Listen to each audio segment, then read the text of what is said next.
अस्सलाम वालेकुम दोस्तों, उम्मीद है आप खैरियत से होंगे।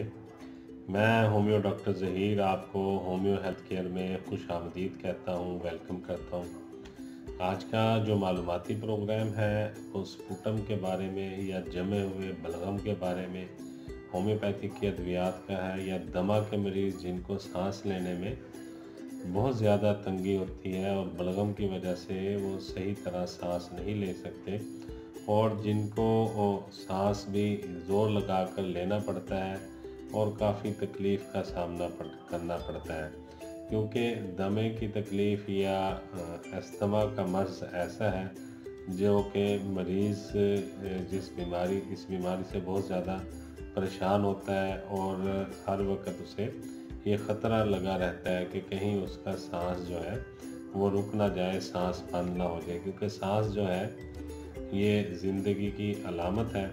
और सांस का बंद हो जाना इंतहाई ख़तरनाक है ज़िंदा आदमी के लिए और बड़ा नुकसान का बायस है। अगर चंद लम्हों के लिए भी किसी का सांस बंद हो जाए या किसी वजह से रुक जाए तो उसे बड़ी तकलीफ़ का सामना करना पड़ता है, बड़ी अज़ियत का सामना करना पड़ता है। तो ऐसे में होम्योपैथिक के अद्वियात मैं पहले भी बता चुका हूँ, अब दोबारा बता देता हूँ आपको। इस पे मैंने पहले भी दमा के ऊपर वीडियो बनाई हुई है जो कि मेरे चैनल पे मौजूद है, आप उसे देख सकते हैं।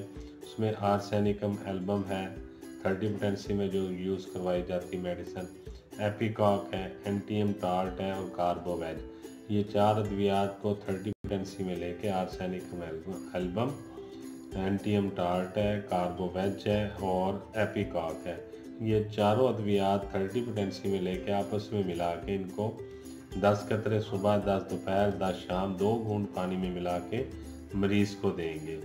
तो इंशाअल्लाह ताला आप देखेंगे इससे दमा में मरीज़ को फौरी रिलीफ मिलना शुरू हो जाएगा चंद ही दिनों में। और दूसरा इसके साथ जो मदर टिंचर्स हैं जो यूज़ करने हैं वो ब्लाटा ओरिएंट है, नजीला स्टाइवा है और यूकलिप्टस है। इन तीनों को लेकर मदर टिंचर्स को बराबर मिकदार में आपस में मिला के फिर 20 दफ़ा 25 दफ़ा अपने हाथ पे थपकी ज़रूर देनी शीशी को। फिर उसके बाद आपने 20 कतरे सुबह, 20 दोपहर और 20 रात को मरीज़ को देने हैं नीम गर्म पानी में मिला के। जब आप आर्सेनिकम एल्बम, एपिकॉक, एंटीएम टार्ट और कार्बोवेज वाला कम्बिनेशन 30 पोटेंसी में मरीज़ को देंगे, उसके 15 या 20 मिनट बाद या आधे घंटे बाद ये ब्लाटा ओरिएंट, नजीला स्टाइवा और यूकलिप्टस मदर टिंचर वाला कम्बिनेशन देंगे। दोनों को इकट्ठे नहीं देना।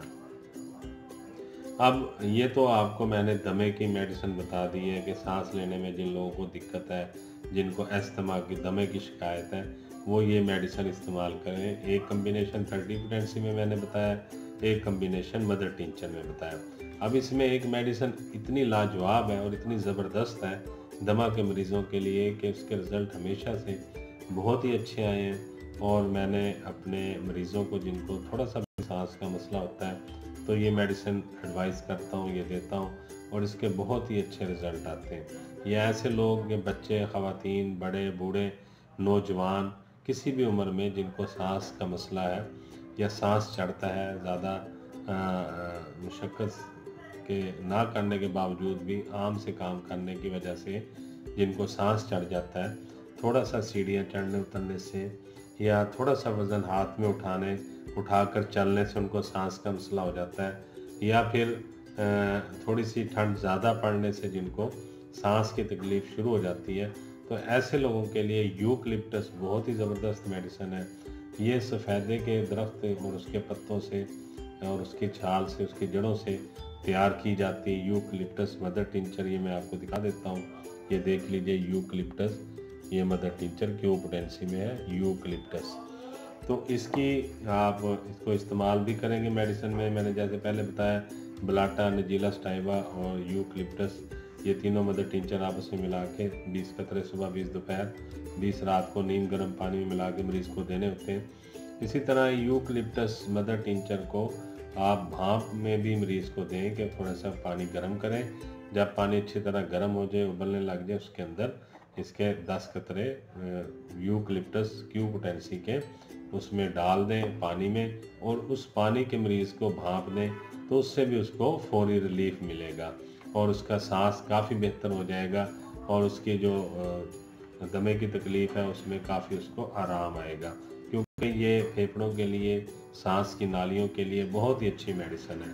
अब इस चलते हैं जमे हुए बलगम की तरफ या ऐसे स्पुटम की तरफ जो कि सांस की नालियों में या फेफड़ों में या जहाँ से आप सांस ले रहे हैं उनके करीबी जगहों पे बलगम का जम जाना या बलगम का पैदा होना है इन्फेक्शन की वजह से, और वो बलगम का इखराज नहीं हो रहा और उस वजह से मरीज़ को काफ़ी दिक्कत हो रही सांस लेने में, ख़ासकर बूढ़े लोगों में जो कि दमे के भी मरीज़ हैं, खांसी नज़ला भी उनको अक्सर रहता है और उनको रेशा भी बहुत ज़्यादा बनता है, बलगम भी बहुत ज़्यादा बनता है और वो सही तरह से बाहर नहीं निकलता और वो उनके सीने में जम जाता है और उनको काफ़ी तकलीफ़ देता है। तो ऐसे लोगों के लिए ये यूकलिप्टस मेडिसिन का इस्तेमाल मैं बताता हूँ कि आपने कैसे करना है। यूकलिप्टस मदर टिंचर का, अगर उनको शुगर नहीं है और वो शुगर के मरीज़ नहीं है तो थोड़ी सी चीनी, आधा चम्मच चीनी या चाय का जो चम्मच है वो भी आधा कर लें,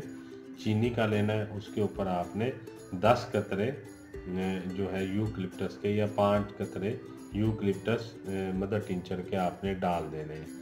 थोड़ी सी चीनी लेकर उसके ऊपर 5 से 7 कतरे आपने यूकलिप्टस मदर टिंचर के डाल के उस मरीज़ को दे देनी है जिसको बहुत ज़्यादा चेस्ट इन्फेक्शन है या बलगम जमा हुआ है और बलगम काफ़ी तंग कर रहा है, सांस लेने में दुश्वारी हो रही है।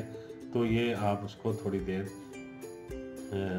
इसको देंगे मरीज़ को, यानी 5 से 7 कतरे थोड़ी सी चीनी में मिला के, और वो उसे चबा कर खा लेगा और उसके फिर आधे घंटे बाद फिर आप एक दफ़ा इसको दोहरा देंगे। 2-3 दफ़ा देने से आप देखेंगे कि मरीज़ का जो है बलगम का जो इखराज है वो बआसानी शुरू हो जाएगा और सांस की जो आमदोरफ्त है वो भी अच्छी तरह से बहाल हो जाएगी। तो ये बलगम के इखराज के लिए भी बहुत अच्छी मेडिसिन है, सांस की बहाली के लिए भी बहुत अच्छी मेडिसिन है। इसे स्टीम में भी इस्तेमाल कर सकते हैं और इसको जो है आप मेडिसिन के तौर पे भी ड्रॉप्स की सूरत में भी ले सकते हैं। तो मैंने आज आपको यूकलिप्टस और जो दमे की दूसरी मेडिसिन है वो सारी तफसील के साथ मैंने बता दी, जो होम्योपैथिक के अद्वियात दमे के मरीज़ों के लिए या ऐसे मरीज़ों के लिए जिनको सांस की तकलीफ़ है और उनका रेशा भी जम चुका है, बलगम भी बन रहा है और वो बाहर नहीं निकल रहा, तो ऐसे मरीज़ ये इस्तेमाल करेंगे। तो डॉक्टर साहबान से गुजारिश है कि ये ज़रूर मेडिसिन आप अपने मरीज़ों को एडवाइस करें। इंशाअल्लाह ताला आप देखेंगे बहुत ही अच्छे रिज़ल्ट आएंगे और मरीज़ को उसके सिम्टम के मुताबिक जो दूसरी सपोर्टिंग मेडिसिन है वो भी ज़रूर दें। इंशाअल्लाह ताला आप देखेंगे मरीज़ बहुत जल्द ठीक हो जाएगा। तो यही गुजारिशात आपसे करनी थी। उम्मीद है आपको आज का मालूमाती प्रोग्राम दमा या अस्थमा के बारे में होम्योपैथिक के अद्वियात का अच्छा लगा होगा। मैं होम्यो डॉक्टर ज़हीर बहुत सारी दुआओं के साथ आपसे इजाज़त चाहूँगा। अस्सलाम वालेकुम।